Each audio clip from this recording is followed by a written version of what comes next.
Once again, good morning, my dear students. We can go to the next topic of fundamentals of investment. And we have already seen 11 important steps taken by SEBI for making the right track of stock exchanges existing in India. And now we can see the balance steps taken by SEBI for regulating the stock exchanges in India. And the next one is the 12th important step taken by SEBI is that SEBI cut down the days for the public issue to 10 days. That is an important step taken by SEBI. That is, ഇതിനു മുമ്പ് കുറച്ചും കൂടി അധികം ദിവസം നമുക്കറിയാം എന്താ public issue, public companies എന്താണെന്നറിയാം, issue എങ്ങനെയാണ് ചെയ്യാമെന്നറിയാം.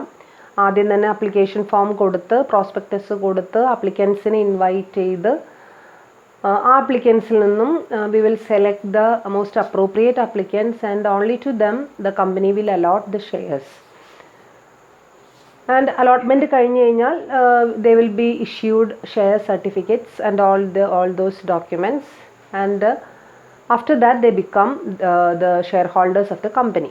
അതൊക്കെ നമുക്കറിയാവുന്ന കാര്യമാണ്. അതേസമയം സെബിയെ സംബന്ധിച്ചിടത്തോളം ഈ പബ്ലിക് ഇഷ്യൂവിനോടനുബന്ധിച്ചിട്ടുള്ള ഒരുപാട് പ്രശ്നങ്ങൾ, ഒരുപാട് തകരാറുകൾ ഇല്ലാതാക്കണം എന്നുള്ള ഉദ്ദേശത്തോടു കൂടി എന്ത് ചെയ്തു എന്ന് വെച്ച് കഴിഞ്ഞാൽ പബ്ലിക് ഇഷ്യൂവിൻ്റെ, അതായത് അത് ഓപ്പൺ ആയിട്ടിരിക്കുന്ന ദിവസങ്ങൾ 10 ദിവസമായിട്ട് എന്ത് ചെയ്തു, ചുരുക്കി. 10 ദിവസമായിട്ട് ചുരുക്കി. അപ്പോൾ ആ ഒരു 10 ദിവസത്തിനുള്ളിൽ മാത്രമേ ആ ഒരു സെലക്ഷന്, അപ്ലിക്കേഷൻ ഫോം വാങ്ങൽ, അത് അപ്ലിക്കേഷൻ മണി റെമിറ്റ് ചെയ്യൽ, ഈ വക കാര്യങ്ങളൊക്കെ എന്ത് ചെയ്യുള്ളൂ, നടക്കുള്ളൂ. ഒരുപാട് കാലം അത് ഓപ്പണായിട്ട് ഇരുന്ന് കഴിഞ്ഞാലുള്ള പ്രശ്നം എന്താണെന്ന് വെച്ച് കഴിഞ്ഞാൽ അവിടെയും ഈ പറഞ്ഞ പോലെ സ്പെക്കുലേഷനും അതിനോടനുബന്ധിച്ച് ഒരുപാട് മാനിപ്പുലേഷൻസും ഉണ്ടാവാനായിട്ടുള്ള സാധ്യത ഉണ്ട് എന്ന് മനസ്സിലാക്കിയതുകൊണ്ടാണ് the SEBI has curbed the days to 10 days. And at the same time, the allotment and refund days. Application കിട്ടിക്കഴിഞ്ഞാലാണ് നമ്മൾ അലോട്ട്മെൻറ്റ് നടത്തുന്നത്. അതിനു വേണ്ടി 10 ദിവസം, അലോട്ട്മെൻറ്റിന് വേണ്ടിയിട്ടല്ല, പബ്ലിക് ഇഷ്യൂ അപ്ലിക്കേഷൻ കൊടുക്കാൻ വേണ്ടി 10 ദിവസം നമ്മൾ അനുവദിച്ച് കൊടുത്തിട്ടുണ്ട്. ഇനി ഈ 10 ദിവസം കഴിഞ്ഞ് കഴിഞ്ഞാൽ within 15 days allotments and refunds should be done. Allotment എന്താണ്, റീഫണ്ട് എന്താണ്? എന്താ റീഫണ്ട് എന്ന് പറഞ്ഞു കഴിഞ്ഞാൽ അലോട്ട്മെൻറ്റ് നടത്താത്ത അപ്ലിക്കൻസ് അവിടെ ഉണ്ടായിരിക്കും. എല്ലാവർക്കും നമുക്ക് അലോട്ട്മെൻറ്റ് നടത്താനായിട്ട് സാധിക്കില്ല. അതിനുള്ള ഷെയർസ് നമ്മുടെ കൈവശം ഉണ്ടായിരിക്കണം എന്നില്ല. അപ്പോൾ അങ്ങനെ ചെയ്യുന്ന സമയത്ത് അവർക്ക് നമ്മൾ റീഫണ്ട് കൊടുക്കേണ്ടി വരും. അവരുടെ അപ്ലിക്കേഷൻ മണി നമ്മൾ സംടൈംസ് വിത്ത് ഇൻട്രസ്റ്റോട് കൂടിയിട്ട് ചിലപ്പോൾ നമ്മൾ തിരിച്ചടയ്ക്കേണ്ടി വരും. അങ്ങനെ കൊടുക്കുന്ന സമയത്ത് അത് എത്ര ദിവസത്തിനുള്ളിൽ കഴിഞ്ഞിരിക്കണം? 15 ഡേയ്സിനുള്ളിൽ കഴിഞ്ഞിരിക്കണം. അപ്പോൾ ഒരു പബ്ലിക് ഇഷ്യൂവിൻ്റേതായിട്ടുള്ള എല്ലാ പ്രൊസീജിയേഴ്സും 15 ഡേയ്സിനുള്ളിൽ അവസാനിക്കും എന്നുള്ളതാണ് അതിൻ്റെ ഏറ്റവും വലിയൊരു നേട്ടമെന്ന് പറയുന്നത്. സ്പെക്കുലേഷൻസിനും മാനിപ്പുലേഷൻസിനും ഉള്ള ഒരു സാധ്യത ഇല്ലാതാക്കാൻ വേണ്ടിയിട്ടാണ് ഈ ഒരു സ്റ്റെപ്പ് ആരെടുത്തിട്ടുള്ളത്? സ്റ്റോക്ക് എക്സ്ചേഞ്ചുകൾ എടുത്തിട്ടുള്ളത്. And the next step is SEBI extend stock lending and borrowing terms to 12 months. നമ്മൾ നേരത്തെ ഒരു സ്റ്റോക്ക് ലെൻഡിങ് സ്കീമിനെ കുറിച്ച് നമ്മൾ എന്ത് ചെയ്തിരുന്നു, പഠിച്ചിരുന്നു. സ്റ്റോക്ക് ലെൻഡിങ് സ്കീം എന്ന് പറഞ്ഞു കഴിഞ്ഞാൽ നമ്മൾ പറഞ്ഞു ലിക്വിഡിറ്റി ഉറപ്പ് വരുത്തുക എന്നുള്ള ഉദ്ദേശത്തോടു കൂടി, ലിക്വിഡിറ്റി എൻഷുവർ ചെയ്യുക എന്നുള്ള ഉദ്ദേശത്തോടു കൂടി നമ്മൾ സെബി കൊണ്ടുവന്നിട്ടുള്ള ഒരു സ്കീമാണ് സ്റ്റോക്ക് ലെൻഡിങ് സ്കീം. അതായത് സെയിൽസ് നടത്താനായിട്ട് ഒരു ഷോർട്ട് സെല്ലിംഗ് നടത്തുക എന്നുള്ള, അതാണ് ലിക്വിഡിറ്റി എന്ന് പറയുന്നത്. ഷോർട്ട് സെല്ലിംഗ് നടത്താനായിട്ട് ഇൻവെസ്റ്റേഴ്സിനെ സഹായിക്കുക എന്നുള്ള ഉദ്ദേശത്തോടു കൂടി, ചിലപ്പോൾ വിൽക്കാനായിട്ട് ഉദ്ദേശിക്കുന്ന സമയത്ത് നമ്മുടെ കയ്യിൽ ഷെയർസ് ഉണ്ടാവണമെന്നില്ല. നമുക്ക് വിൽക്കാൻ വേണം, അതേസമയം ഷെയർ നമ്മുടെ കൈവശം ഉണ്ടായിരിക്കില്ല. അപ്പം അങ്ങനെ ഇല്ലാത്ത സമയത്താണ് നമ്മൾ എന്ത് ചെയ്യുന്നത്, ബോറോ ചെയ്യുന്നത്. അത് ബോറോ ചെയ്യാൻ അല്ലെങ്കിൽ അത് ലെൻഡ് ചെയ്യാനായിട്ട് ആവശ്യത്തിന് ഇൻസ്റ്റിറ്റ്യൂഷൻസ് സ്റ്റോക്ക് എക്സ്ചേഞ്ചിൻ്റെ ഭാഗമായിട്ട് പ്രവർത്തിക്കുന്നുണ്ട്. ആ ഇൻസ്റ്റിറ്റ്യൂഷൻസിൻ്റെ അടുത്തുനിന്ന് നമുക്ക് എന്ത് ചെയ്യാം, ബോറോ ചെയ്യാം. ഇനി ആ ഒരു ബോറോയിങ് കാലാവധി, ആ ബോറോ ചെയ്ത് നമ്മളത് തിരിച്ചു കൊടുക്കേണ്ട, ഷെയർ വാങ്ങിച്ചു കഴിഞ്ഞാൽ പിന്നെ അത് തിരിച്ചു കൊടുക്കണം. തിരിച്ചു കൊടുക്കാനുള്ള കാലാവധി ആദ്യത്തെ സമയങ്ങളിൽ അത് 1 month ടൈം പീരീഡാണ് അലൗ ചെയ്തിരുന്നത്. ഈ 1 month വിട്ട് 12 monthsലേക്ക് അത് എന്ത് ചെയ്തു, എക്സ്റ്റെൻഡ് ചെയ്തു. 1 month പോയിട്ട് 1 yearലേക്ക് അത് എന്ത് ചെയ്തു, എക്സ്റ്റെൻഡ് ചെയ്തു. അത് മാക്സിമം പ്രോഫിറ്റബിലിറ്റി അല്ല, ലിക്വിഡിറ്റി ഉണ്ടായിക്കോട്ടെ എന്നുള്ള ഉദ്ദേശത്തോട് കൂടിയിട്ടാണ് ആ ഒരു ലെൻഡിങ് ടൈം എന്ത് ചെയ്ത് കൊടുത്തിട്ടുള്ളത്, എക്സ്റ്റെൻഡ് ചെയ്ത് കൊടുത്തിട്ടുള്ളത്. Okay, and that is the next step. And next one is SEBI introduces surveillance system. Surveillance system എന്ന് പറയുന്ന ആ ഒരു സിസ്റ്റം ഇൻട്രൊഡ്യൂസ് ചെയ്യാനായിട്ട് സാധിച്ചു എന്നുള്ളതാണ് വേറൊരു പ്രധാനപ്പെട്ട സംഗതി. എന്താണ് സർവൈലൻസ് സിസ്റ്റം? നമ്മൾ നേരത്തെ ഇൻസൈഡർ ട്രേഡിങ്ങിനെ കുറിച്ചിട്ട് നമ്മൾ പറഞ്ഞു അല്ലേ. അതായത് പുതിയ പുതിയ ഇൻഫർമേഷൻസ് കിട്ടുന്നത്, ശരിക്കും പറഞ്ഞു കഴിഞ്ഞാൽ ഇൻഫർമേഷൻ്റെ കേസസിൽ ഇൻവെസ്റ്റേഴ്സ് എല്ലാവരും തുല്യരായിരിക്കണം. Especially accessing of informations likewise അതിൻ്റെ അവൈലബിലിറ്റി ഓഫ് ഇൻഫർമേഷൻസ് അതെല്ലാവർക്കും തുല്യമായിരിക്കണം. എങ്കിലേ സ്റ്റോക്ക് എക്സ്ചേഞ്ചിൻ്റെ പ്രവർത്തനം നമുക്ക് എന്താക്കാനായിട്ട് സാധിക്കുള്ളൂ, ട്രാൻസ്പെറൻ്റ് ആക്കാനായിട്ട് സാധിക്കുള്ളൂ. അപ്പോൾ അത്രത്തോളം ട്രാൻസ്പെറൻ്റ് ആവണമെങ്കിൽ തീർച്ചയായിട്ടും ഒരു സർവൈലൻസ് സിസ്റ്റം വേണം. New informations should be available to all types of information at a particular time. അത് ഒരാൾക്ക് മാത്രം നേരത്തെ കിട്ടുക, ഒരാൾക്ക് മാത്രം നേരം വൈകി കിട്ടുക, അങ്ങനെയുള്ളൊരു അവസ്ഥ എന്ത് ചെയ്യാൻ പാടില്ല, ഉണ്ടാവാനായിട്ട് പാടില്ല. And the system would be in tune with the current global system, and if there is any news about the company, the text would be entered into the system. കമ്പനിയെ കുറിച്ചിട്ടുള്ള എന്തെങ്കിലും, കമ്പനിയെ കുറിച്ചെന്ന് വെച്ച് കഴിഞ്ഞാൽ സ്റ്റോക്ക് എക്സ്ചേഞ്ചിൽ ലിസ്റ്റ് ചെയ്യപ്പെട്ടിട്ടുള്ള കമ്പനിയെക്കുറിച്ച് ഏതെങ്കിലും തരത്തിലുള്ള informations കിട്ടുകയാണെങ്കിൽ അത് അപ്പോൾ തന്നെ നമ്മൾ പ്രൈസ് മൂവ്മെൻറ്റ്സ് കാണിക്കുന്ന സ്ക്രീനുകൾ സ്റ്റോക്ക് എക്സ്ചേഞ്ചുകളിൽ എല്ലായിടത്തും തന്നെ നമ്മൾ പ്ലേസ് ചെയ്തിട്ടുണ്ട്. അതിൽ തന്നെ ആ സ്ക്രീനുകളിൽ തന്നെ ഇതുപോലുള്ള പുതിയ ഇൻഫർമേഷൻസ് നമുക്ക് എന്ത് ചെയ്യാനായിട്ട് സാധിക്കണം, എക്സിബിറ്റ് ചെയ്യാനായിട്ട് സാധിക്കണം. അങ്ങനെ എക്സിബിറ്റ് ചെയ്യുന്നതിലൂടെ നമുക്ക് ഇൻവെസ്റ്റേഴ്സിനെ എല്ലാവരെയും ഒരേ സമയത്ത് അതെന്ത് ചെയ്യാനായിട്ട് സാധിക്കുന്നുള്ളതാണ്, അത് കൊടുക്കാനായിട്ട്, ഇൻഫർമേഷൻസ് കൊടുക്കാനായിട്ട് സാധിക്കും എന്നുള്ളതാണ് അതിൻ്റെ ഒരു പ്രത്യേകത. അതിൻ്റെ മെയിനായിട്ടുള്ള ഉദ്ദേശം എന്ത് കർബ് ചെയ്യുക എന്നുള്ളത് തന്നെയാണ്.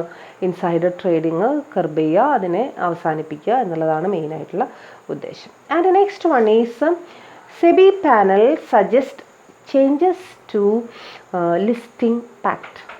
ലിസ്റ്റിംഗ് പാക്റ്റിന് അല്ലെങ്കിൽ ലിസ്റ്റിംഗ് നടത്താൻ വേണ്ടിയിട്ടുള്ള റൂൾസ് ആൻഡ് റെഗുലേഷൻസ്. ഒരു കമ്പനി ആദ്യമായിട്ട് ലിസ്റ്റ് ചെയ്യുന്ന സമയത്ത് നമ്മൾ നേരത്തെ പറഞ്ഞു, എല്ലാ പബ്ലിക് കമ്പനികളും പബ്ലിക് ഇഷ്യൂ നടത്തുന്നതിന് മുന്നോടിയായിട്ട് എന്തെന്നാ ചെയ്തിരിക്കണം, ലിസ്റ്റിംഗ് ചെയ്തിരിക്കണം. അത് നിർബന്ധമാണ്. ലിസ്റ്റിംഗ് ചെയ്യാതെ ഒരു പബ്ലിക് കമ്പനിക്കും ഷെയർ ഇഷ്യൂ ചെയ്യാൻ സാധ്യമല്ല.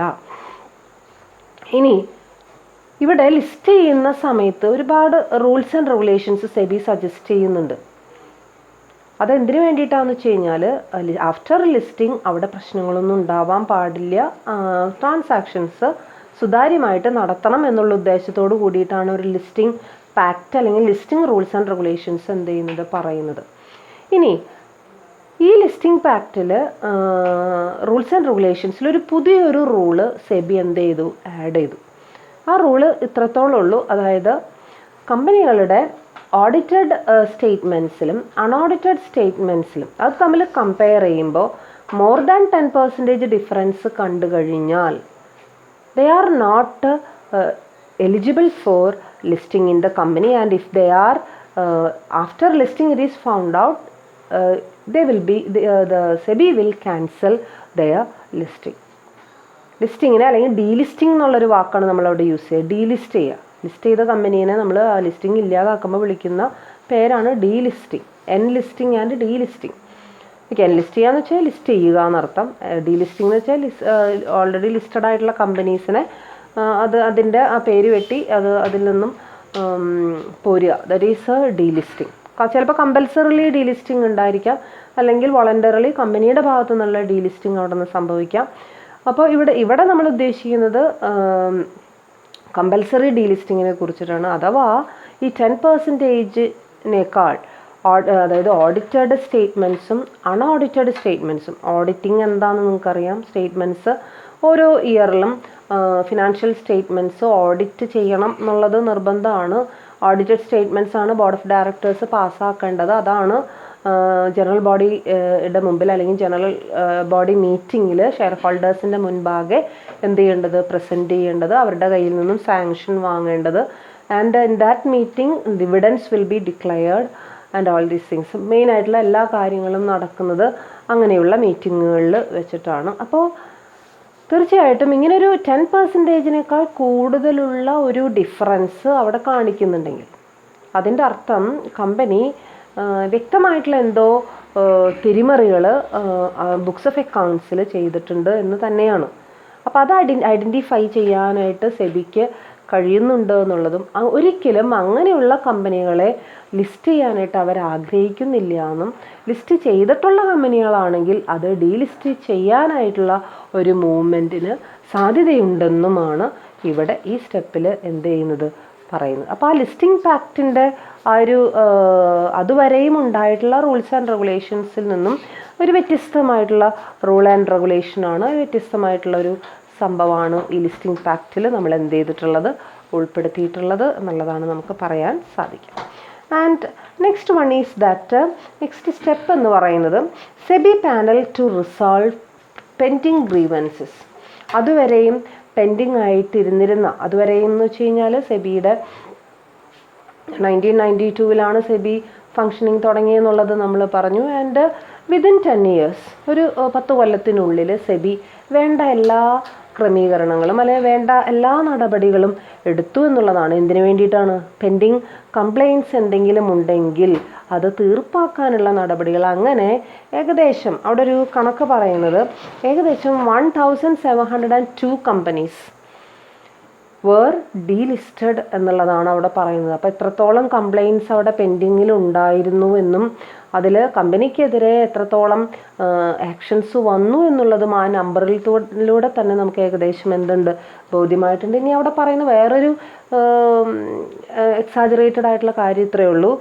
ഏകദേശം 1556 കമ്പനീസ് were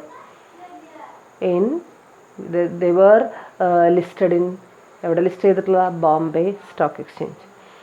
മനസ്സിലായി? അപ്പം 1700 ചില്ലാനം കമ്പനീസിന് എതിരെ നടപടികൾ എടുക്കുകയും അവരുടെ ലിസ്റ്റിംഗ് തന്നെ റദ്ദാക്കുകയും ചെയ്തു എന്നുള്ളതും അതിൽ ബോംബെ സ്റ്റോക്ക് എക്സ്ചേഞ്ചിൽ മാത്രം. അപ്പോൾ അത് ആ ഒരു സ്റ്റോക്ക് എക്സ്ചേഞ്ചിൻ്റെ ആ ഒരു ക്രെഡിബിലിറ്റിയെ ചോദ്യം ചെയ്യുന്ന തരത്തിലുള്ള ഒരു നടപടിയായിട്ടാണ് നമുക്ക് എന്ത് ചെയ്യാനായിട്ട് സാധിക്കുക, കാണാനായിട്ട് സാധിക്കുന്നത്. Okay. And next one is, അപ്പോൾ പെൻഡിങ് ഗ്രീവൻസുകളെ തടഞ്ഞു, അതിനു വേണ്ടി തയ്യാറെടുത്തു. And next one is SEBI asks DPs to set up basic demat account even for small investors. സെബിയുടെ ഭാഗത്തു നിന്നുണ്ടായ വേറൊരു പ്രധാനപ്പെട്ട സ്റ്റെപ്പാണ്. നമ്മൾ നേരത്തെ തന്നെ പറഞ്ഞു, ഡിമാറ്റ് അക്കൗണ്ടിനെ കുറിച്ച് നമ്മൾ പറഞ്ഞു, ഡിമാറ്റ് ഡെപ്പോസിറ്ററീസിനെ കുറിച്ച് നമ്മൾ പറഞ്ഞു. ഡെപ്പോസിറ്ററീസ് കൃത്യമായും സെബിയുടെ കൺട്രോളിലാണെന്നും അവരുടെ മോണിറ്ററിങ്ങിലാണെന്നും ഉള്ളത് നമ്മൾ മനസ്സിലാക്കി. ഇനി അതിന് പ്രകാരം ഇവിടെ പറയുന്ന ഒരു കാര്യം, സ്മോൾ ഇൻവെസ്റ്റേഴ്സിന്, ചെറിയ ചെറിയ ഇൻവെസ്റ്റേഴ്സിന് പോലും എഫക്റ്റീവായിട്ട് ട്രേഡ് ചെയ്യാൻ പാകത്തിന് ഡിമാറ്റ് അക്കൗണ്ട് തുടങ്ങി വെക്കണം എന്നുള്ള ഇൻസ്ട്രക്ഷൻ സെബി ആർക്ക് കൊടുത്തു എന്നുള്ളതാണ്, ഡെപ്പോസിറ്ററി പാർട്ടിസിപ്പൻസിന് കൊടുത്തു. ആരാണ് ഡെപ്പോസിറ്ററി പാർട്ടിസിപ്പൻസ് എന്ന് വീണ്ടും ഞാൻ പറയുന്നില്ല. 2 ഡെപ്പോസിറ്ററീസ് ഇന്ത്യയിൽ, ആ ഡെപ്പോസിറ്ററീസിൻ്റെ കീഴെ പ്രവർത്തിക്കുന്ന ലൈസൻസ്ഡ് ആയിട്ടുള്ള ലൈസൻസീസ്, അവരെ വിളിക്കുന്ന പേരാണ് ഡെപ്പോസിറ്ററി പാർട്ടിസിപ്പൻസ്. അപ്പോൾ ഈ ഡെപ്പോസിറ്ററി പാർട്ടിസിപ്പൻസിന് അതിന് വ്യക്തമായിട്ടുള്ള instruction, they should start demat account for all investors and even for small investors. Sometimes the investment may be for 10 rupees, 20 rupees, 30 rupees. Even then they should start demat account for those small investors എന്നുള്ളതാണ് അവിടെ പറയുന്ന വേറൊരു കാര്യം. വേറൊന്നിനും വേണ്ടിയിട്ടല്ല. ഇതിനു വേണ്ടിയിട്ട് demat account തുടങ്ങുന്നത് നമുക്ക് വേറെ പ്രശ്നങ്ങളൊന്നും ഇല്ലാതിരിക്കാം. ഫോർജ്ഡ് ആയിട്ടുള്ള സിഗ്നേച്ചേഴ്സ്, ഫോർജ്ഡ് ആയിട്ടുള്ള ട്രാൻസ്ഫേഴ്സ്, ഇതൊക്കെ ഒഴിവാക്കുക എന്നുള്ളതാണ് എന്തിൻ്റെ ലക്ഷ്യം, ഡിമാറ്റ് അക്കൗണ്ടിൻ്റെ ഡിമെറ്റീരിയലൈസേഷൻ്റെ ലക്ഷ്യം. And the next important step is SEBI attempts to punish the guilty എന്ന് പറഞ്ഞു കഴിഞ്ഞാൽ അതായത് തെറ്റ് ചെയ്തവർ, കുറ്റം ചെയ്തവർ, അങ്ങനെയുള്ള കമ്പനീസിനെ കണ്ടുപിടിക്കുകയും അവർക്ക് പരമാവധി ശിക്ഷ കൊടുക്കാനായിട്ട് ആര് ശ്രദ്ധിക്കുകയും ചെയ്തു എന്നുള്ളതാണ്, സെബി ശ്രദ്ധിക്കുകയും ചെയ്തു എന്നുള്ളതാണ് അവിടെ നമുക്ക് പറയാനായിട്ട് സാധിക്കുന്നത്. എങ്ങനെയാണ് എന്നുള്ളതാണ് നമുക്ക് അറിയാനുള്ളത്. അതായത് ഏതെങ്കിലും ഒരു തവണ ശിക്ഷ ഏറ്റുവാങ്ങിയിട്ടുള്ള കമ്പനികൾ, ലിസ്റ്റിങ്ങിൻ്റെ പേരിലായിരിക്കാം, ഇൻസൈഡർ ട്രേഡിങ്ങിൻ്റെ പേരിലായിരിക്കാം, വേണ്ടത്ര ഇൻഫർമേഷൻസ് ചോദിക്കുന്ന സമയങ്ങളിൽ കൊടുക്കാത്തത് കൊണ്ടായിരിക്കാം, വേറെ ഏതെങ്കിലും തരത്തിലുള്ള കുറ്റകൃത്യങ്ങൾ ചെയ്യുന്നത് കൊണ്ടായിരിക്കാം. എന്ത് തന്നെയായാലും അവിടെ അങ്ങനെ എന്തെങ്കിലും പ്രശ്നങ്ങൾക്ക് വേണ്ടി നമ്മൾ പണിഷ് ചെയ്തിട്ടുള്ള കമ്പനിയോ കമ്പനിയുടെ ഡയറക്ടേഴ്സോ അതല്ലാന്നുണ്ടെങ്കിൽ വേറെ ഏതെങ്കിലും ഒഫീഷ്യൽസോ കുറഞ്ഞത് 10 കൊല്ലത്തേക്കെങ്കിലും they should not enter into the stock exchange or exchanges. Company മാത്രമല്ല, കമ്പനിയുടെ ഒഫീഷ്യൽസിനടക്കം അല്ലെങ്കിൽ കമ്പനിയുടെ ഡയറക്ടർ ബോർഡിലുള്ള മെമ്പേഴ്സിനടക്കം എവിടേക്ക് പോകാനായിട്ട് പറ്റില്ല, സ്റ്റോക്ക് എക്സ്ചേഞ്ചിലേക്ക് പോകാനായിട്ട് സാധിക്കില്ല. അവിടെ even for their personal trading, പേഴ്സണലായിട്ടുള്ള എക്സ്ചേഞ്ചുകൾക്കോ ട്രേഡിങ്ങിനോ വരെ സ്റ്റോക്ക് എക്സ്ചേഞ്ചിൽ എന്ത് കിട്ടില്ല, ആക്സസ് കിട്ടില്ല എന്നുള്ളതാണ് അതിൻ്റെ ഒരു പ്രത്യേകത.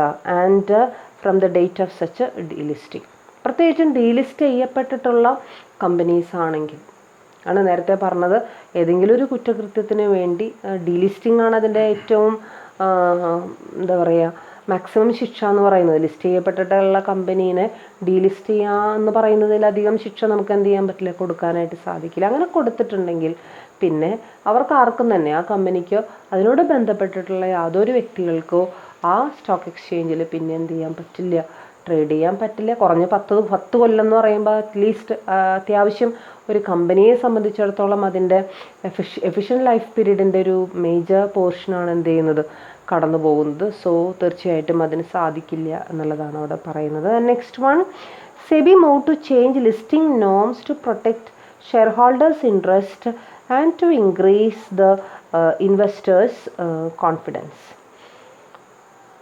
ഷെയർ ഹോൾഡേഴ്സിൻ്റെ ഇൻട്രസ്റ്റ് സംരക്ഷിക്കുന്നതിനും അതുപോലെ തന്നെ ഇൻവെസ്റ്റേഴ്സിൻ്റെ കോൺഫിഡൻസ് വർദ്ധിപ്പിക്കുന്നതിനും വേണ്ടി ഒരുപാട് ലിസ്റ്റിംഗ് നോംസ് ആര് കൊണ്ടുവന്നിട്ടുണ്ട്, നമ്മുടെ സെബി കൊണ്ടുവന്നിട്ടുണ്ട്. Especially public announcements will be given regarding the movements and regarding the various activities taken by different companies, different enlisted companies in the stock exchange. Public announcement, public informations will be given by the stock exchange. അതായത് കമ്പനികളിൽ ഏതെങ്കിലും തരത്തിലുള്ള ചെറിയൊരു move, ചെറിയൊരു പ്രശ്നം, അല്ലെങ്കിൽ പ്രശ്നം എപ്പോഴും ആയിക്കൊള്ളണം എന്ന് നിർബന്ധമില്ല, ചിലപ്പോൾ നല്ല കാര്യങ്ങളായിരിക്കാം, പുതിയ അഡ്വാൻസ്മെൻറ്റുകളായിരിക്കാം, മോഡിഫിക്കേഷൻസ് ആയിരിക്കാം, എന്ത് തന്നെയായാലും publicly it will be announced and all the investors will know it and they can act accordingly എന്നുള്ളതാണ് അവിടെ നമുക്ക് പറയാനായിട്ട് സാധിക്കുക. അപ്പോൾ മാക്സിമം അവരെ സംരക്ഷിക്കുക, ഇൻവെസ്റ്റേഴ്സിനെ പ്രൊട്ടക്റ്റ് ചെയ്യുക എന്നുള്ളതാണ് അവിടുത്തെ മെയിൻ ആയിട്ടുള്ള കാര്യം. And next one, SEBI bans dealer and 3 others for front running. And what is front running? Front running എന്ന് പറയുന്ന ഒരു process. And what is that process? And front running involves buying and selling of shares by employees working for investment funds or brokers before executing orders for the fund or clients. Especially mutual ഫണ്ടിൽ ജോലി ചെയ്യുന്ന employees, ആ employees അവരുടെ സ്വന്തം നിലയ്ക്ക് information കിട്ടുന്നതിൻ്റെ അടിസ്ഥാനത്തിൽ share വാങ്ങുകയോ വിൽക്കുകയോ ചെയ്യുന്നുണ്ടെങ്കിൽ ആ ഒരു ട്രാൻസാക്ഷനെ വിളിക്കുന്ന പേരാണ് front running. And front running is not at all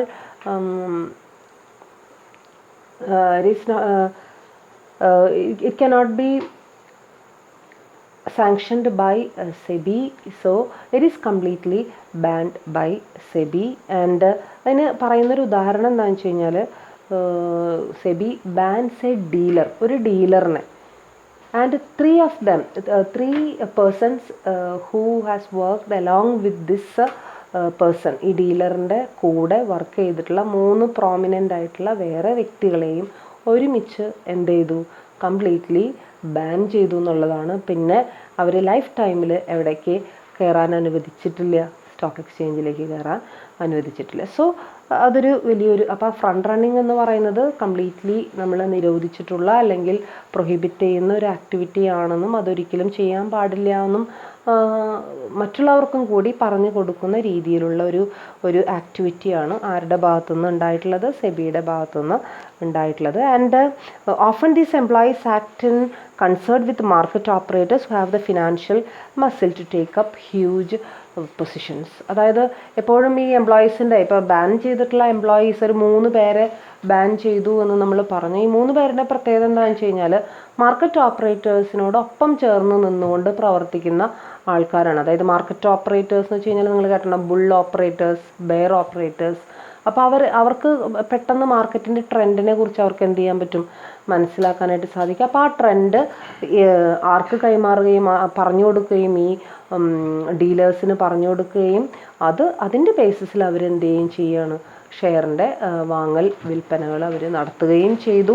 ആ പ്രോസസ്സാണ് ഫ്രണ്ട് റണ്ണിങ്. ആ ഫ്രണ്ട് റണ്ണിങ്ങിന് ആർക്ക് ശിക്ഷ കൊടുത്തു എന്നാണ് പറയുന്നത്, ആ ഡീലർക്കും ഡീലറുടെ ഒപ്പമുള്ള 3 പേർക്കും ശിക്ഷ കൊടുത്തു എന്നുള്ളതാണ് പറയുന്നത്. അതും മറ്റുള്ളവർക്കൊരു വലിയൊരു മാതൃകയായി പ്രവർത്തിച്ചു എന്നുള്ളതാണ് നമുക്കവിടെ പറയാൻ സാധിക്കുക. Next one is SEBI plans circuit filter from listing day. Circuit filter, it's a new term for you. And what is circuit filter? എന്താണ് circuit filter? Usually the shares are trade normally at its face value or nominal value. കേട്ടിട്ടുണ്ട്. Trade ചെയ്യപ്പെടുന്നത് എന്തിൻ്റെ ബേസിസിലാണ്? എൻ്റെ face വാല്യൂവിൻ്റെ, nominal വാല്യൂവിൻ്റെ ഒക്കെ ബേസിസിലാണ് ഷെയർസ് ട്രേഡ് ചെയ്യപ്പെടുന്നത്. But at the same time അത് ചിലപ്പോൾ ഇപ്പോൾ 100 റുപ്പീസാണ് ഫേസ് വാല്യൂ എന്ന് പറഞ്ഞു കഴിഞ്ഞാൽ ചില സമയങ്ങളിൽ ഇത് 100 റുപ്പീസിനേക്കാളിലും മുകളിലേക്ക്, ചിലപ്പോൾ 200 റുപ്പീസിനൊക്കെ സാധനം പോകാൻ വഴിയുണ്ട്, അല്ലെങ്കിൽ വിൽക്കപ്പെടാനുള്ള സാധ്യതയൊക്കെ അവിടെ ഉണ്ട്. നേരെ ഇരട്ടി പൈസയായിരിക്കും. അതേസമയം ഈ ഒരു സർക്യൂട്ട് ഫിൽട്ടർ എന്ന് പറയുന്ന ഒരു സംഭവം, ആ ഒരു പ്രോസസ്സ് എന്താണെന്ന് വെച്ച് കഴിഞ്ഞാൽ the stock exchange will fix a percentage and the price will not move beyond that percentage and it will not get down below that percentage. ഒരിക്കലും ബിയോണ്ടും പോവില്ല, ബിലോയും പോവില്ല. ഇപ്പോൾ വി ആർ ഫിക്സിങ് 10% നമ്മൾ ഫിക്സ് ചെയ്യുകയാണെന്നുണ്ടെങ്കിൽ ആൻഡ് ഫേസ് വാല്യൂ ഇസ് 100%, ഒരിക്കലും ഷെയറിൻ്റെ price 110 മുകളിലേക്കോ 90 റുപ്പീസിന് താഴേക്കോ എന്ത് ചെയ്യില്ല, പോവില്ല. അപ്പോൾ ആ ഒരു 10 റുപ്പീസ് ഗ്യാപ്പാണ് അവിടെ നമുക്ക് എന്ത് ചെയ്യാനായിട്ട് സാധിക്കുക, കൊടുക്കാനായിട്ട് സാധിക്കുക. അതാണ് ആ ഒരു സർക്യൂട്ട് ഫിൽട്ടർ എന്ന് പറയുന്ന സംഭവം. നമ്മൾ സാധാരണ ceiling price and support price, ceiling പ്രൈസും സപ്പോർട്ട് പ്രൈസൊക്കെ ഫിക്സ് ചെയ്യുന്ന പോലെ ഇപ്പോൾ ഗവൺമെൻറ് ഫിക്സ് ചെയ്യും ചില കമ്മോഡിറ്റീസിന്, സ്പൈസസ്, പെപ്പർ, ഇതിനൊക്കെ പ്രൈസ് ഫിക്സ് ചെയ്യും. താങ്ങുവില അല്ലെങ്കിൽ സീലിംഗ് പ്രൈസ് എന്നൊക്കെ നമ്മൾ പറയും. സീലിംഗ് പ്രൈസ് എന്ന് വെച്ചാൽ upper price, upper limit. Support price അല്ലെങ്കിൽ ഫ്ലോർ പ്രൈസ് എന്നൊക്കെ നമ്മൾ പറയും. അത് മിനിമം പ്രൈസാണ്. അതിൻ്റെ മിനിമം പ്രൈസിനേക്കാളും താഴേക്കും പോവില്ല, സീലിംഗ് പ്രൈസിനേക്കാളും മുകളിലേക്കും പോവില്ല. അതുപോലൊരു ഫിൽട്ടർ നമ്മൾ എന്ത് ചെയ്ത് കൊടുക്കുകയാണ്, ഫിക്സ് ചെയ്ത് കൊടുക്കുകയാണ്. ആൻഡ് സാധാരണ അത് സ്റ്റോക്ക് എക്സ്ചേഞ്ചും along with the permission of the കമ്പനിയുടെ പെർമിഷനോട് കൂടി അവരൊക്കെ രണ്ടുപേരും നെഗോഷിയേറ്റ് ചെയ്തിട്ടാണ് എന്ത് ഫിക്സ് ചെയ്യുന്നത്, ഈ ഒരു പ്രൈസ് ഫിക്സ് ചെയ്യുന്നത്. ആൻഡ് ആഫ്റ്റർ ദാറ്റ് അതിൻ്റെ ഉള്ളിലൊന്ന് നിർത്തുക എന്നുള്ളതാണ് നമ്മുടെ ഉദ്ദേശം. അത് റെഗുലേറ്റ് ചെയ്യപ്പെടുക എന്നുള്ളതാണ് നമ്മുടെ ഉദ്ദേശം. പ്രൈസ് വല്ലാത്തൊരു മൂവ്മെൻറ്റിലേക്ക്, ഒരു അപ്പർ മൂവ്മെൻറ്റിലേക്കോ അല്ലെങ്കിൽ ഡൗൺവേർഡ് മൂവ്മെൻറ്റിലേക്കോ അത് പോകാൻ പാടില്ല എന്നുള്ള ഉദ്ദേശത്തോടു കൂടിയിട്ടാണ് ഒരു സർക്യൂട്ട് ഫിൽട്ടർ എന്ന് പറയുന്ന കോൺസെപ്റ്റ് ആര് കൊണ്ടുവന്നിട്ടുള്ളത്, സെബി കൊണ്ടുവന്നിട്ടുള്ളത്. ആൻഡ് ഒരു പരിധി വരെ അത് എന്തിനെ ഗുണം ചെയ്യുകയും ചെയ്യും,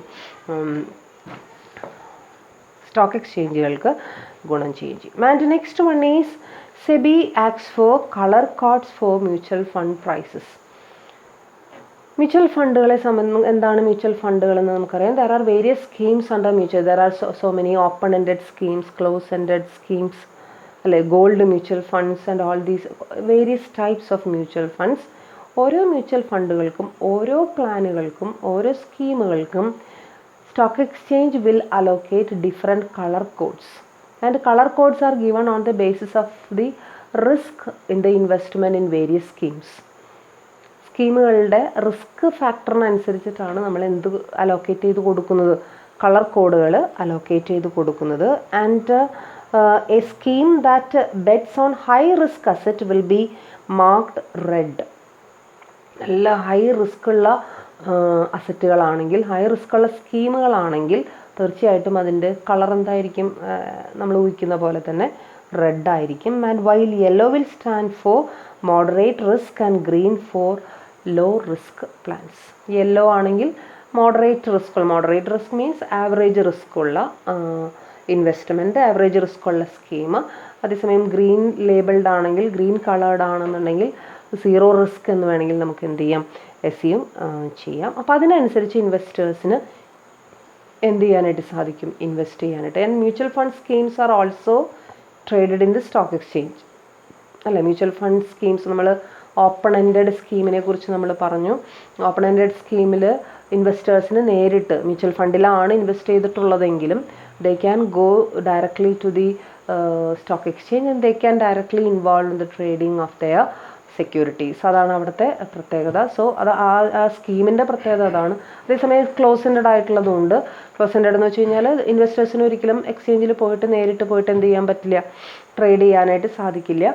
അതിന് പകരം all those trading will be governed by the mutual fund authorities. അതാണ് അതിൻ്റെ ഒരു കാര്യം. അപ്പോൾ ഇവിടെ ആ ഒരു കളർ കോഡ് നമ്മൾ ഇട്ട് കൊടുത്തു കഴിഞ്ഞാൽ ഒരു പരിധി വരെ നമുക്ക് വലിയ കാര്യമായിട്ടുള്ള ഇൻവെസ്റ്റേഴ്സിനെ സംബന്ധിച്ചിടത്തോളം ആ ഒരു ചോയ്സ് എളുപ്പത്തിൽ അയാൾക്ക് എന്ത് ചെയ്യാനായിട്ട് സാധിക്കും എന്നുള്ളതാണ്, ചെയ്യാനായിട്ട് സാധിക്കും എന്നുള്ളതാണ് അവിടെ പറയുന്നത്. And next one is SEBI moves to T+1 settlement to reduce the risk. നമ്മൾ നേരത്തെ കണ്ടൊരു സംഭവമാണ് അല്ലേ. കുറച്ച് ഓൾഡൻ ഡേയ്സിലൊക്കെ ആണെങ്കിൽ 2 weeks time, 3 weeks time and even 1 month time was allowed to the investors to settle their transactions settle ചെയ്യാൻ അത്യാവശ്യം സമയം കൊടുത്തിരുന്നു എന്ന് പറഞ്ഞു കഴിഞ്ഞാൽ അതിൻ്റെ അർത്ഥം ഈ ടൈം ഗ്യാപ്പിനുള്ളിൽ എന്ത് വേണമെങ്കിലും എന്ത് ചെയ്യാം? സംഭവിക്കാം. അതിനെ റെഗുലേറ്റ് ചെയ്യാനോ കൺട്രോൾ ചെയ്യാനോ ഉള്ളൊരു പവറോ അല്ലെങ്കിൽ അതിനുള്ള വേണ്ടത്ര മെക്കാനിസമോ ഇവിടെ ഉണ്ടായിരുന്നില്ല, സ്റ്റോക്ക് എക്സ്ചേഞ്ചുകളിൽ ഉണ്ടായിരുന്നില്ല. അതേസമയം ആ ഒരു സിസ്റ്റം മാറിയിട്ടാണ് T+1 എന്ന് പറയുന്ന ഒരു സിസ്റ്റത്തിലേക്ക് വന്നത്. ഇപ്പോൾ തൽക്കാലം T+2 എന്ന് പറയുന്ന ഒരു സിസ്റ്റത്തിലേക്ക് എന്ത് ചെയ്തിട്ടുണ്ട്? പോയിട്ടുണ്ട്. T+1 എന്ന് പറയുന്നത് ട്രേഡിംഗ് ഡേ +1 എന്നാണോ ട്രേഡ് നടന്നത് അതിൻ്റെ കൂടെ ഒരു 24 hours അല്ലെങ്കിൽ ഒരു ദിവസം കൂടി കൂട്ടിയാൽ അതിനുള്ളിൽ എന്ത് നടക്കണം? സെറ്റിൽമെൻറ്റ് നടക്കണം. അതിൻ്റെ കൂടുതൽ പോയി കഴിഞ്ഞാൽ ഒരു പണിഷബിൾ ഒഫൻസായിട്ട് അതെന്ത് ചെയ്യും? മാറും എന്നുള്ളതാണ്. അത് ഇപ്പോൾ തൽക്കാലം അത് നമ്മൾ ഒന്നും കൂടി ഒന്ന് എക്സ്റ്റെൻഡ് ചെയ്ത് ഒരു ദിവസം കൂടി എന്നുള്ള രീതിയിൽ എന്ത് ചെയ്തിട്ടുണ്ട്?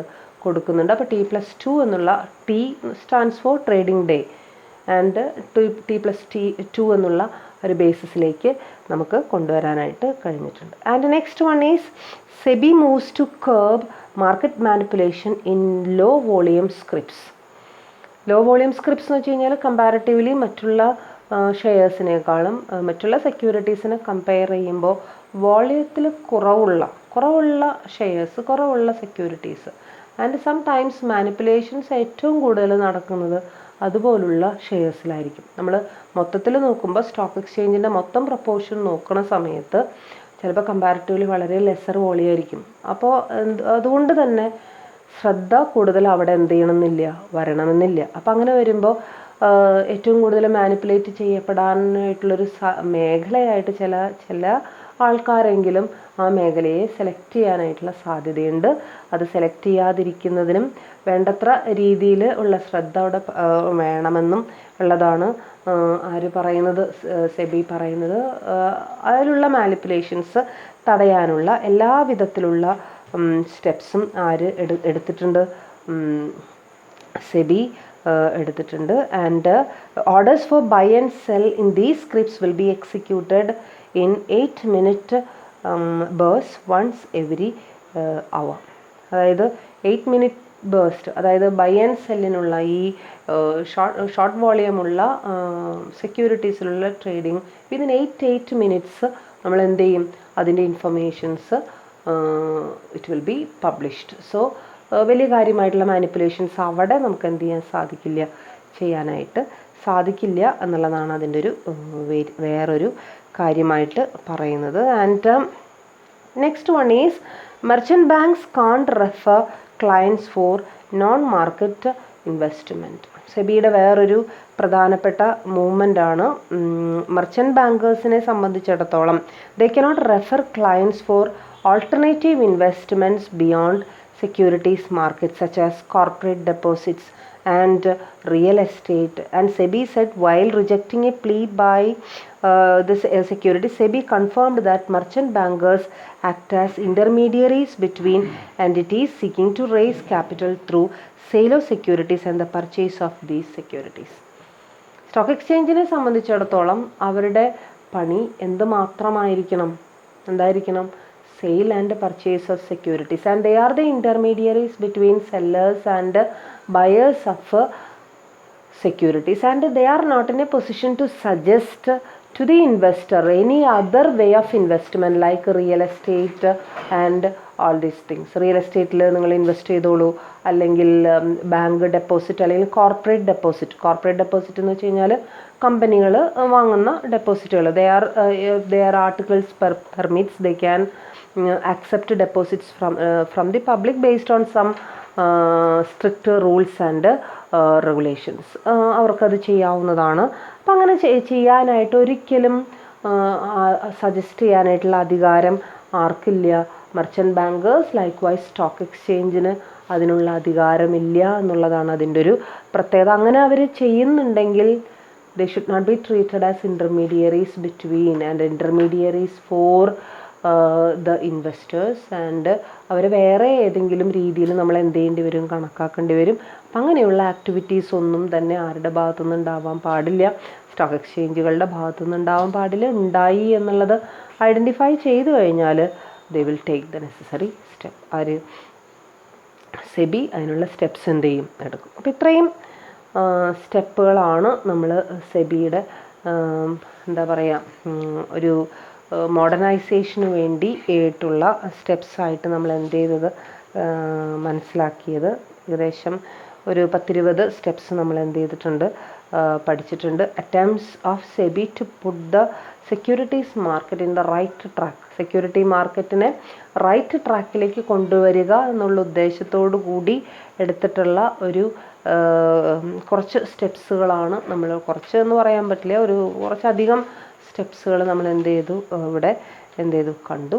സോ ഫങ്ഷൻസിനോടൊപ്പം തന്നെ ഈ സ്റ്റെപ്സും നിങ്ങൾ എന്ത് ചെയ്യേണ്ടതാണ്? പഠിക്കേണ്ടതാണ്.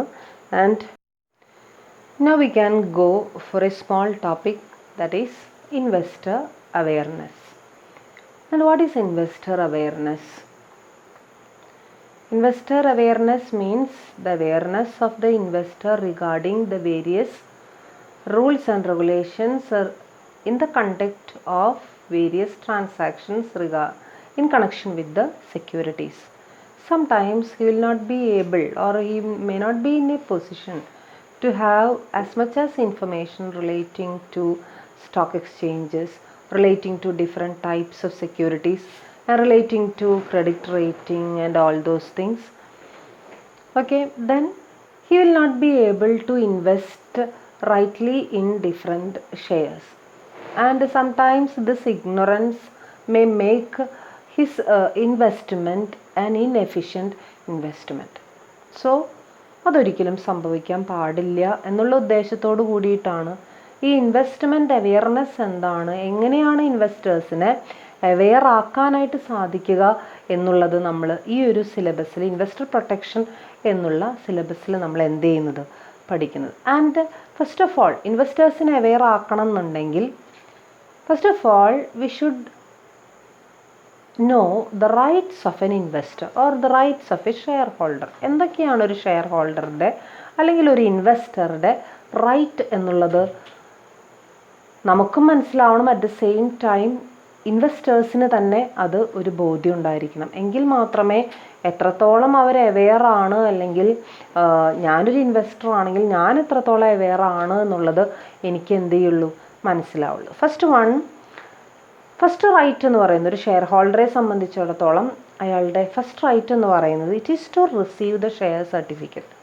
And nowadays we cannot receive a paper certificate. Instead there is a strict provision regarding the starting of demat account, and but all the details regarding our demat account we should be aware, the investor should have thorough knowledge regarding the demat account, its number, and how much credit he gets regarding the shares he bought, and all these things.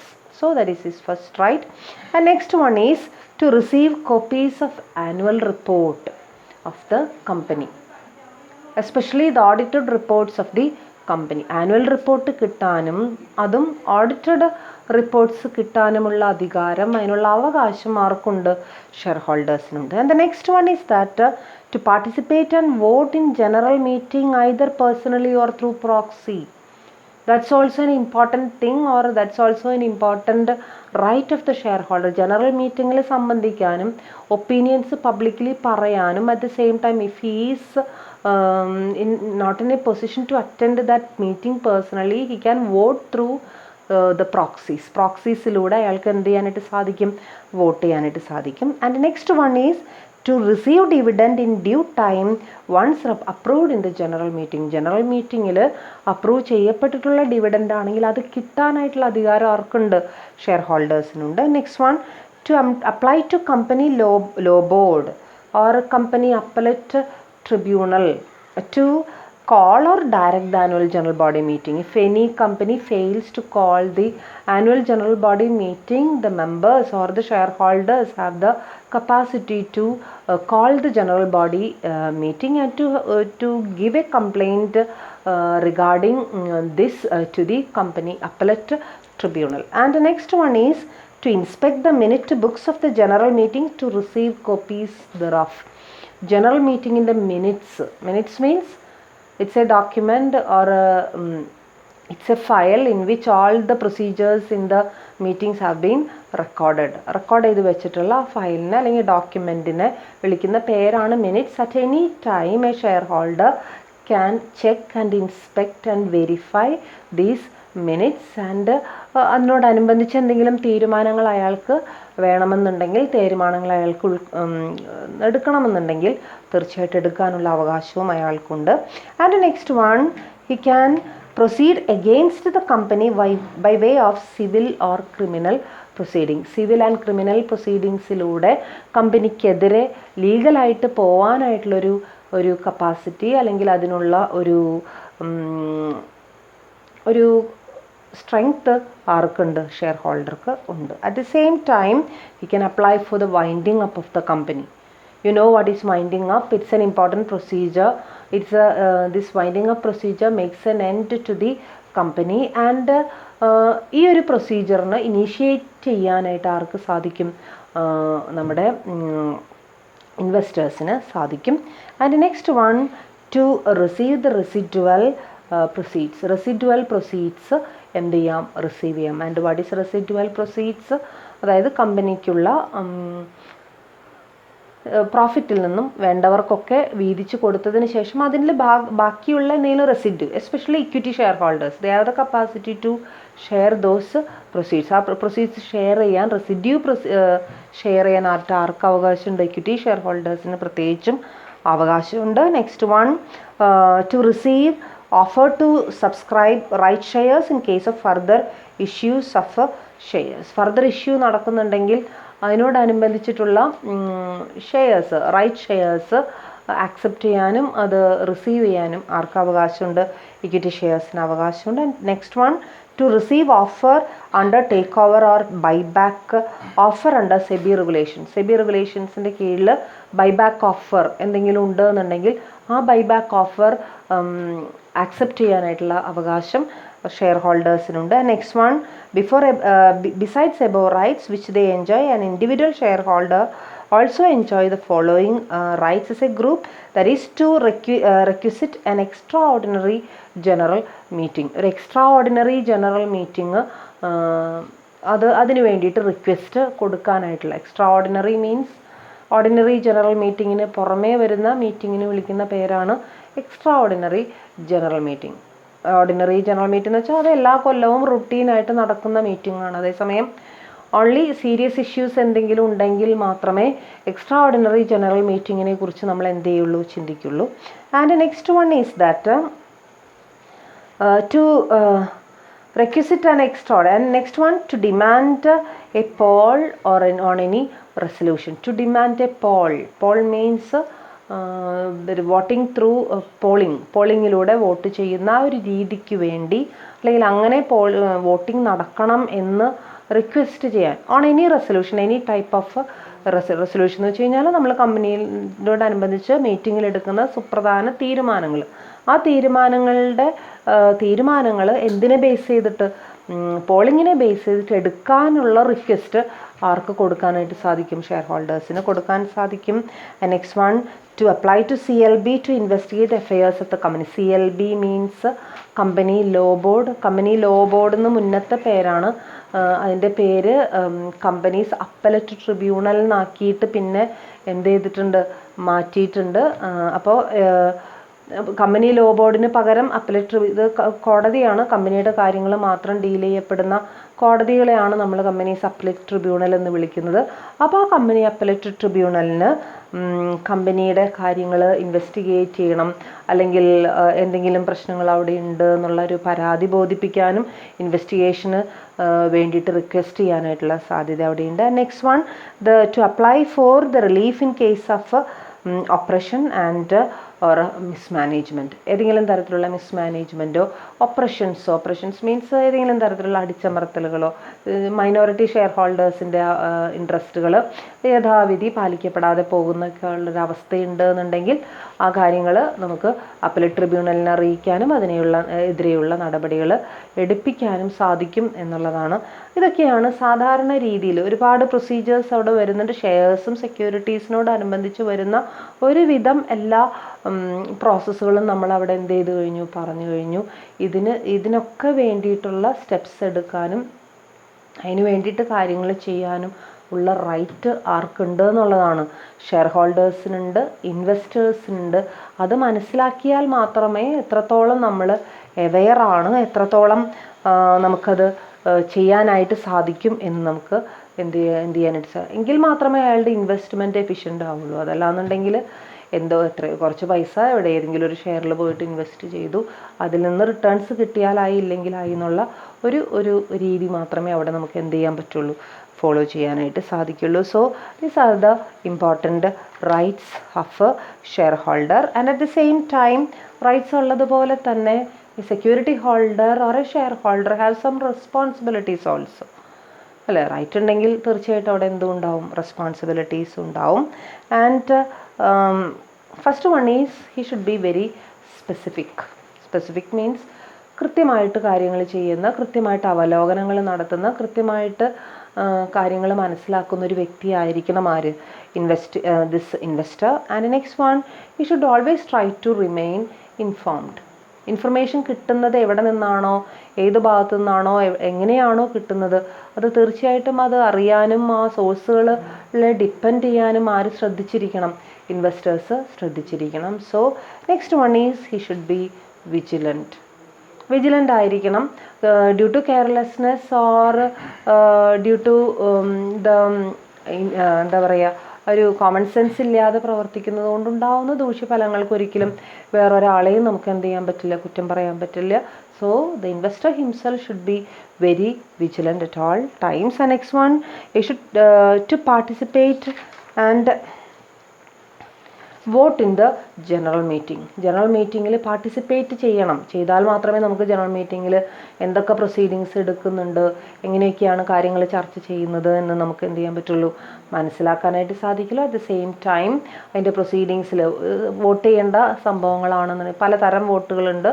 Hands raise ചെയ്തിട്ടായിരിക്കും, ചിലപ്പോൾ എഴുന്നേറ്റ് നിന്നിട്ടായിരിക്കും, ചിലപ്പോൾ ഉറക്കെ പറഞ്ഞിട്ടായിരിക്കും. അല്ലെങ്കിൽ അതിൻ്റെ ഏറ്റവും ഒഫീഷ്യലായിട്ടുള്ളൊരു മെത്തേഡാണ് through polling എന്ന് പറയുന്നത്. അപ്പോൾ ഏത് മെത്തേഡാണെങ്കിലും അതിൽ പാർട്ടിസിപ്പേറ്റ് ചെയ്യാനും നമ്മുടെ അഭിപ്രായങ്ങൾ രേഖപ്പെടുത്താനും നമുക്ക് എന്ത് ചെയ്തിരിക്കണം, സാധിച്ചിരിക്കണം. And next one, to exercise his rights on his own or as a group. സ്വന്തം നിലയ്ക്കും അതോടൊപ്പം തന്നെ ഒരു ഗ്രൂപ്പ് എന്നുള്ള നിലയ്ക്കും ഒരു കമ്പനിയുടെ ഷെയർ ഹോൾഡേഴ്സ് എന്നുള്ള ഒരു ഗ്രൂപ്പ്, ആ ഗ്രൂപ്പ് എന്നുള്ള നിലയ്ക്കും എന്തൊക്കെ റെസ്പോൺസിബിലിറ്റീസ് കൃത്യസമയത്ത് ചെയ്യണമോ ആ റെസ്പോൺസിബിലിറ്റീസൊക്കെ കൃത്യമായിട്ട് ചെയ്യാനായിട്ട് ആര് ബാധ്യസ്ഥനാണ്? ഷെയർ ഹോൾഡേഴ്സ്, സെക്യൂരിറ്റി ഹോൾഡേഴ്സ് ബാധ്യസ്ഥനാണ് എന്നുള്ളതാണ് അവിടെ പറയുന്നത്. ഇത്രയും റെസ്പോൺസിബിലിറ്റീസ് നമ്മൾ കാണിച്ചെങ്കിൽ മാത്രമേ നമ്മൾ നേരത്തെ പറഞ്ഞ റൈറ്റ്സ് നമുക്ക് എന്ത് ചെയ്യാനായിട്ട് സാധിക്കുകയുള്ളൂ, എക്സസൈസ് ചെയ്യാനായിട്ട് സാധിക്കുകയുള്ളൂ എന്നാണ് നമുക്ക് എന്ത് ചെയ്യാൻ പറ്റുക, പറയാനായിട്ട് സാധിക്കുക. ആൻഡ് ഇൻവെസ്റ്റർ പ്രൊട്ടക്ഷനോടനുബന്ധിച്ച് അവിടെ വീണ്ടും കുറേയധികം ടോപ്പിക്സ് നമുക്ക് എന്ത് ചെയ്യാനുണ്ട്, പഠിക്കാനുണ്ട്. ആൻഡ് അത് നമുക്ക് അടുത്ത ക്ലാസ്സുകളിൽ എന്ത് ചെയ്യാം, പഠിക്കാം. Now we can stop this class. Thank you.